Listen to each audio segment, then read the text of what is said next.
While we wait for the heat to turn off, I thought I'd just share that I'm now at day 42, and so it's going pretty well. I'm still going, still hitting that mark there. No pun intended, but that sounds like the heat turned off. So let's get started.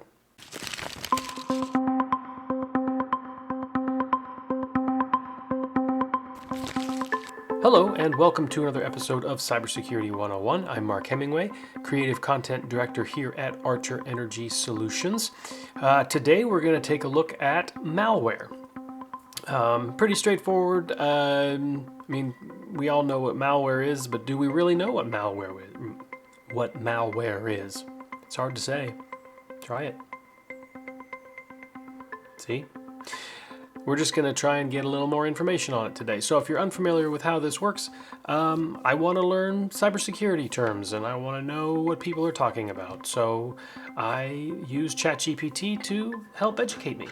So let's get right to it. So loaded into ChatGPT is, what is malware?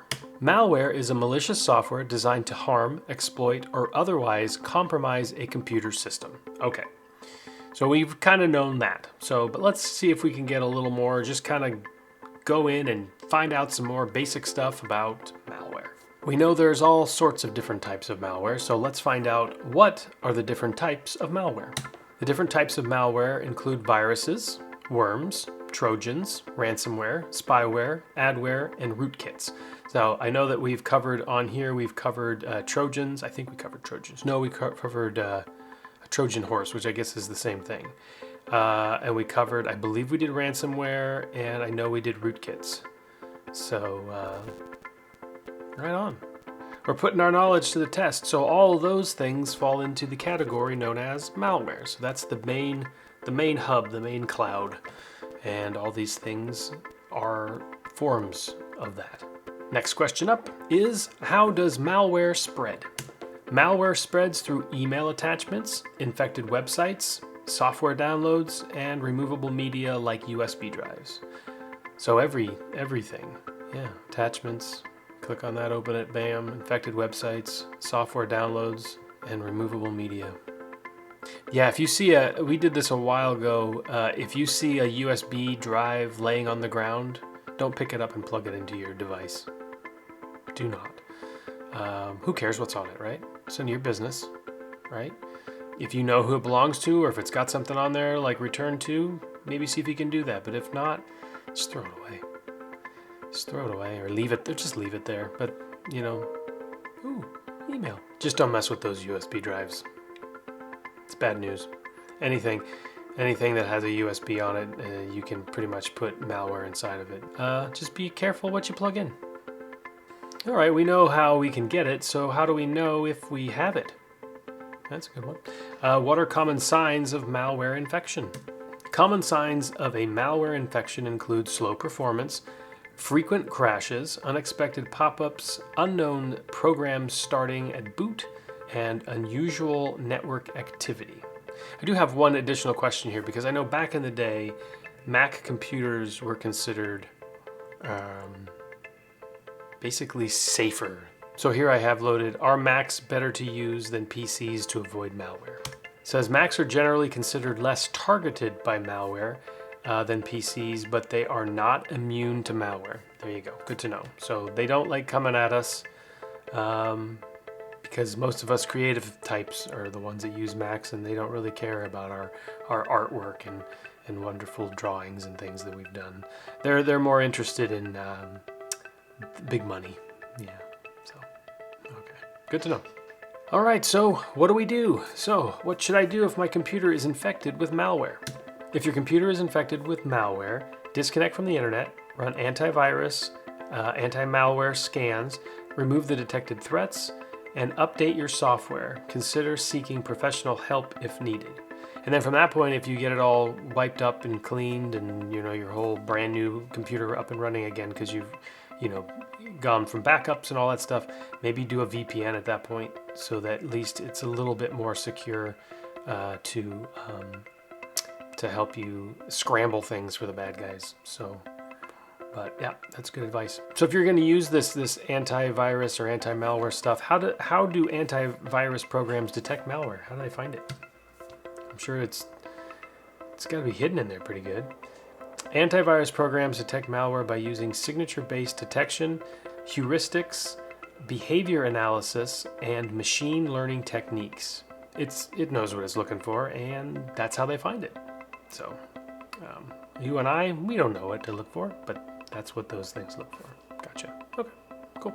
All right, so what's happening right now? What's out there? What should we look out for? So what are the latest trends in malware attacks? The latest trends in malware attack include ransomware targeting businesses, fileless malware, advanced persistent threats, APTs, and malware exploiting Internet of Things, the IoT's devices. Okay, so that's what's the latest of what's going on right now. Fileless malware. Interesting. Fileless malware is a type of malicious software that operates without leaving a footprint on the hard drive, instead of running in memory and using legitimate system tools to execute its payload. Okay, so it's kind of hidden. Interesting. Fileless malware. The more you know, the more you learn. Interesting. All right, well, I feel like we learned a lot of different things about malware that, things we did know, things we didn't know, which is good. So if there's any other things that you think that I should know about malware that are things that maybe a lot of people just don't know, please feel free to leave them in the comments. But we do have one more question left before we wrap up this episode, which is, what is a real-life incident that involved malware? Sorry, I even put in there a unique. I didn't say that. One notable real-life incident involving malware is the WannaCry ransomware attack in 2017, which affected hundreds of thousands of computers worldwide by exploiting a vulnerability in Microsoft Windows. Okay, so as you can see right there, Microsoft Windows, primarily PC based, doesn't mean that those of us that use Mac computers are immune to this. So, still be very, very careful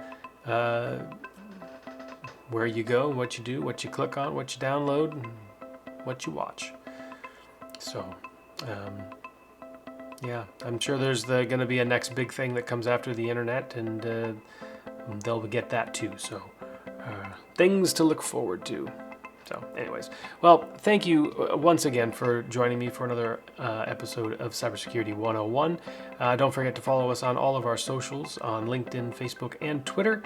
And as always, don't forget to go to our YouTube channel at ArcherU. Until next week, get out there, go for a walk, be healthy. The weather's nice, hopefully, in places where you are. But anyway, we'll see you next time. Bye. You can catch new episodes every Thursday. Follow us on YouTube at ArcherU. Like, subscribe, and click the bell notification to be notified when a new episode has been released. Is there a question or a topic you'd like Mark to address on an upcoming episode of Cybersecurity 101? Leave them in the comments below and check back in every Thursday for a brand new episode.